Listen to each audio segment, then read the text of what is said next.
Misli Premyer Liqasının yeni mövsümündə 12 komanda 3 dövrəli sistemdə mübarizə aparacaq. Mərasimdə ilk olaraq birinci və ikinci dövrələrin püşkü atılıb. Püşkün nəticələrinə əsasən ilk turda Araz Naxçıvan İmişli, Kərpəz Sabah, Qarabağ Şamaxı, Turan Tovuz Qəbələ, Sumqayıt Neftçi və Zirə Şəfa görüşləri keçiriləcək. Daha sonra 3-cü dövrənin də təqvimi müəyyənləşib. Peşəkar Futbol Liqasının açıqlamasına görə stadionlarında süni işıqlandırma sistemi olmayan klublar yay mövsümündə bütün oyunlarını səfərdə keçirəcəklər.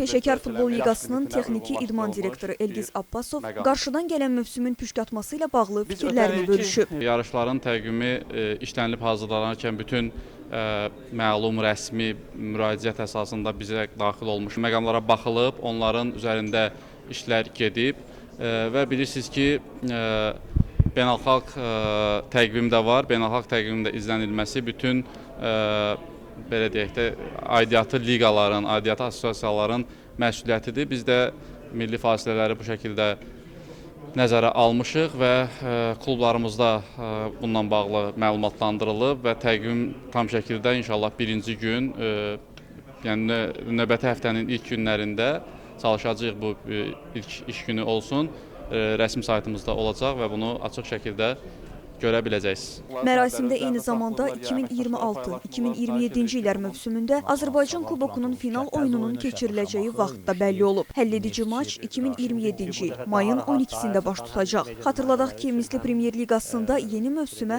avqustun 14-də start veriləcək. Turan Tovuz oyunu var 6-cı turda.